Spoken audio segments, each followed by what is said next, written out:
Video साधारण नहीं है, बल्कि यह आपके खेती के खर्च को आधा करने और उत्पादन को सुरक्षित करने वाली एक बहुत ही महत्वपूर्ण क्लास है। आज हम बात करेंगे खेती में सबसे ज्यादा इस्तेमाल होने वाले तत्व कॉपर यानी तांबे की।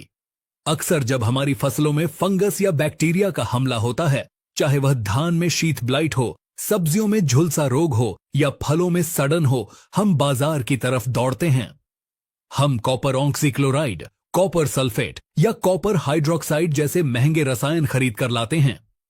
लेकिन क्या आपको पता है कि प्रकृति और रसायन विज्ञान के एक छोटे से नियम का उपयोग एक कॉपर फंगिसाइड अपने घर पर ही बना सकते हैं? जी हां, आज हम बात करेंगे खट्टी छाछ और तांबे के उस जादुई घोल की जिसे वैज्ञानिक भाषा में कॉपर लैक्टेट कहा जाता है। यह वीडियो हमने बहुत विस्तार से बनाया है ताकि एक भी तकनीकी पहलू न छूटे।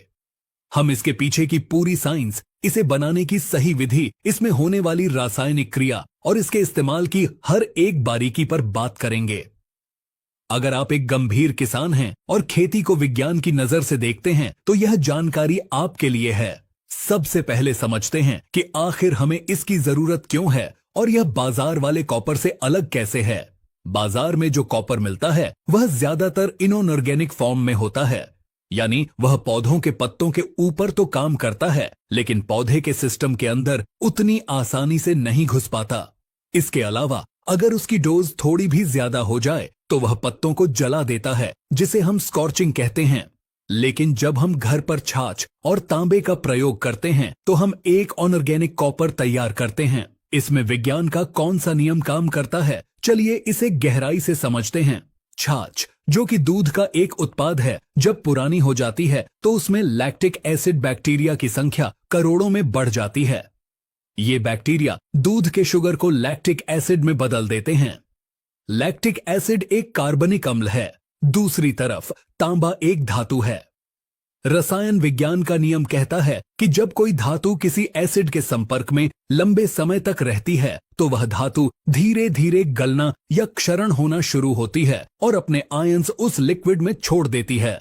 जब हम तांबे को खट्टी छाछ में डालते हैं तो छाछ का लैक्टिक एसिड तांबे के साथ अभिक्रिया करता है। इस रिएक्शन को चिलेशन यानी कीलेशन प्रक्रिया के रूप में भी देखा जा सकता है। इसमें तांबा लैक्टिक एसिड के साथ मिलकर कॉपर लैक्टेट नाम का एक नया यौगिक बनाता है। यह कॉपर लैक्टेट पौधों के लिए बहुत खास है क्योंकि यह एक कार्बनिक रूप है। पौधे इसे दवाई नहीं बल्कि भोजन समझकर बहुत जल्दी सोख लेते हैं। यह पौधे के जाइलम और फ्लोएम में जाकर पूरे पौधे में फैल जाता है। यानी अगर फंगस पौधे की जड़ या तने के अंदर भी छिपी है तो यह वहां जाकर उसे खत्म कर सकता है। यह क्षमता बाजार के साधारण कॉपर पाउडर में नहीं होती। अब आते हैं इस वीडियो के सबसे महत्वपूर्ण हिस्से पर, यानी इसे बनाने की विधि। इसे बनाने के लिए आपको बहुत सावधानी और सही चीजों का चुनाव करना होगा। सबसे पहले बात करते हैं बर्तन की। इस प्रक्रिया के लिए सबसे उत्तम बर्तन है मिट्टी का मटका। मिट्टी के मटके का चुनाव हम इसलिए करते हैं क्योंकि मिट्टी पोरस होती है, यानी इसमें बहुत सूक्ष्म छिद्र होते हैं। यह मटका तापमान को स्थिर रखता है और हवा का हल्का आवागमन बनाए रखता है, जो इस रासायनिक क्रिया के लिए बहुत अच्छा है। अगर मिट्टी का मटका नहीं है तो आप प्लास्टिक की बाल्टी या कांच का जार ले सकते हैं। लेकिन एक बात गांठ बांध लें, आपको भूलकर भी स्टील, एल्यूमीनियम, पीतल या लोहे के बर्तन का उपयोग नहीं करना है। अगर आपने धातु के बर्तन में यह घोल बनाया तो एसिड उस बर्तन के साथ रिएक्शन कर जाएगा और आपका पूरा घोल जहरीला और खराब हो जाएगा। दूसरी सामग्री है खट्टी छाछ। यहां ध्यान देने वाली बात यह है कि छाछ जितनी पुरानी होगी, रिजल्ट उतना ही शानदार आएगा। ताजी छाछ में लैक्टिक एसिड कम होता है। हमें कम से कम 5 से 7 दिन पुरानी छाछ चाहिए। अगर छाछ इतनी खट्टी हो गई है कि उसमें से गंध आ रही है या वह कड़वी हो गई है जिसे पशु भी नहीं पी रहे, तो वह इस फंगिसाइड के लिए सोने पर सुहागा है। आप गाय या भैंस किसी के भी दूध की छाछ ले सकते हैं, बस उसमें एसिड की मात्रा अच्छी होनी चाहिए। तीसरी सामग्री है तांबा।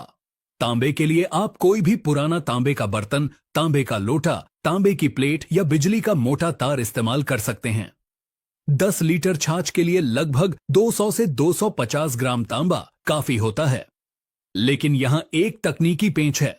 तांबा डालने से पहले उसे साफ करना बहुत जरूरी है। अक्सर तांबे पर गंदगी या ऑक्साइड की काली परत जमी होती है। अगर आप गंदा तांबा डालेंगे तो रिएक्शन बहुत धीमा होगा। इसलिए तांबे को पहले रेगमाल से घिसकर या नींबू और नमक से रगड़कर एकदम चमका लें। अगर आप बिजली का तार इस्तेमाल कर रहे हैं तो उसका प्लास्टिक हटा दें और उसे स्प्रिंग की तरह गोल गोल लपेट लें। तार का गुच्छा बनाने से उसका सरफेस एरिया यानी सतह का क्षेत्रफल बढ़ जाता है, जिससे छाछ के साथ उसका संपर्क ज्यादा होता है और रिएक्शन तेज होता है। अब जानते हैं इसे तैयार कैसे करना है। सबसे पहले अपने मिट्टी के मटके को साफ पानी से धो लें। अब इसमें वह पुरानी खट्टी छाछ डाल दें। छाछ डालने के बाद उसमें अपना साफ किया हुआ तांबे का टुकड़ा या तार का गुच्छा डुबो दें। ध्यान रहे, तांबा पूरी तरह छाछ में डूबा होना चाहिए। अब मटके के मुंह को किसी सूती कपड़े से बांध दें या ढक्कन लगा दें। इसे एयर टाइट सील नहीं करना है, बस धूल और कीड़ों से बचाना है। अब सबसे बड़ा सवाल आता है कि इसे कितने दिन रखना है। यहीं पर ज्यादातर किसान गलती करते हैं। वे 2-4 दिन में ही इसे इस्तेमाल कर लेते हैं। विज्ञान कहता है कि यह एक धीमी रासायनिक प्रक्रिया है। तांबे को एसिड में घुलने और कॉपर लैक्टेट बनने में समय लगता है। आपको इसे कम से कम 15 दिन रखना है। दिन से लेकर 21 दिन तक रखना होगा। अगर सर्दियों का मौसम है और तापमान कम है तो आप इसे 25 से 30 दिन तक भी रख सकते हैं। इस दौरान मटके को कहां रखना है? इसे हमेशा ठंडी और छायादार जगह पर रखें। इसे सीधी धूप में बिल्कुल न रखें। धूप में रखने से छाछ के अंदर मौजूद अच्छे बैक्टीरिया मर सकते हैं और रिएक्शन खराब हो सकता है। आप इसे अपने घर के किसी कोने में या कमरे में रख सकते हैं। हर 2-3 दिन में आप मटके को हल्का सा हिला सकते हैं ताकि एसिड और तांबे का संपर्क बना रहे, लेकिन बार बार खोलकर देखने की जरूरत नहीं है। अब आप कैसे पहचानेंगे कि आपका फंगीसाइड तैयार हो गया है? इसकी पहचान आंखों से की जा सकती है। जब आप 20 से 25 दिन बाद मटका खोलेंगे तो आप देखेंगे कि छाछ का रंग बदल चुका है। जो छाछ पहले सफेद या हल्की पीली थी, अब वह हल्की नीली या फिरोजी रंग की हो गई है।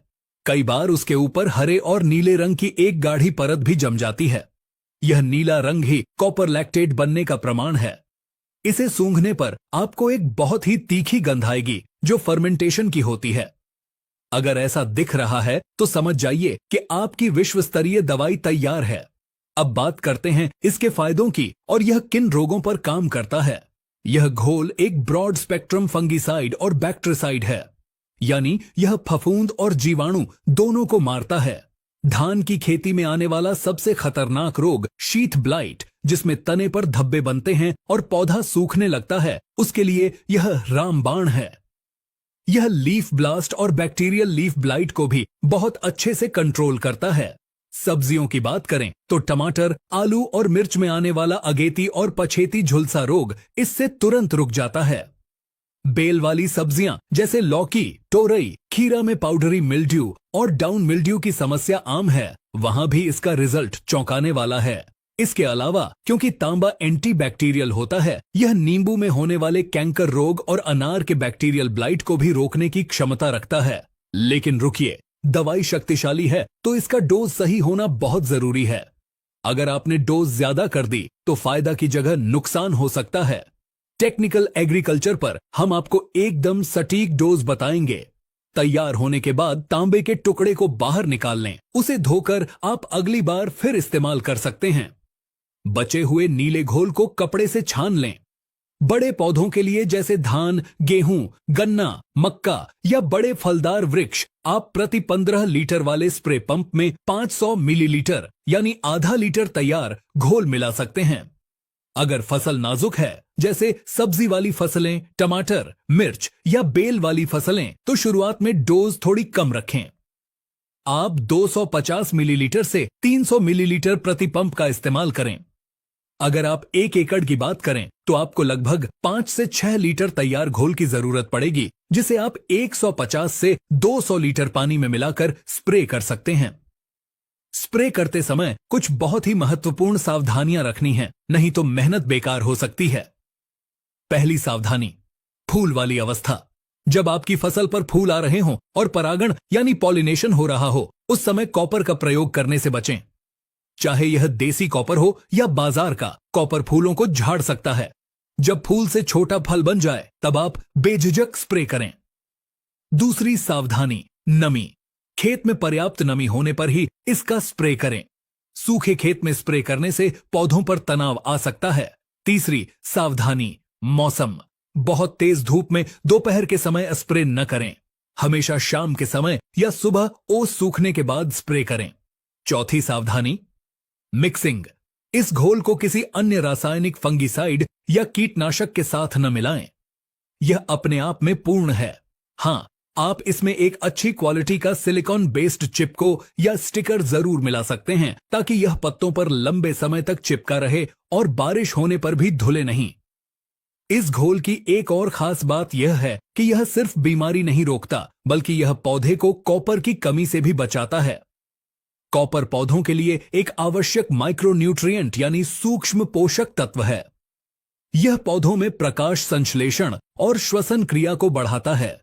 इसे डालने के बाद आप देखेंगे कि पत्तों का हरापन बढ़ गया है और पौधे में एक नई चमक आ गई है। तो किसान भाइयों, यह थी पूरी विज्ञान आधारित जानकारी खट्टी छाछ और तांबे से फंगिसाइड बनाने की। यह तरीका न केवल सस्ता है, बल्कि पर्यावरण के लिए भी सुरक्षित है। यह हमारी मिट्टी में जहर नहीं घोलता और हमारे मित्र कीटों को भी नुकसान नहीं पहुंचाता। बाजार में हजारों रुपए खर्च करने से पहले एक बार अपने खेत के छोटे से हिस्से में इसका प्रयोग करके जरूर देखें। टेक्निकल एग्रीकल्चर का उद्देश्य यही है कि आप विज्ञान को समझें और अपनी खेती को मुनाफे का सौदा बनाएं। किसान भाइयों, YouTube के साथ साथ अब आप हमसे Facebook पर भी जुड़ जी सकते हैं। वहां भी हम खेती की नई नई तकनीक और छोटे छोटे अपडेट्स लगातार शेयर करते रहते हैं। है कि यह विस्तृत जानकारी आपको पसंद आई होगी। अगर आपके मन में कोई सवाल है तो कमेंट में जरूर पूछें। हम हर सवाल का जवाब देने की कोशिश करेंगे। इस वीडियो को अपने साथी किसानों के साथ शेयर करना न भूलें, ताकि वे भी इस तकनीक का लाभ उठा सकें। चैनल को सब्सक्राइब जरूर करें। मिलते हैं अगली वीडियो में एक और बेहतरीन तकनीकी जानकारी के साथ। तब तक के लिए धन्यवाद।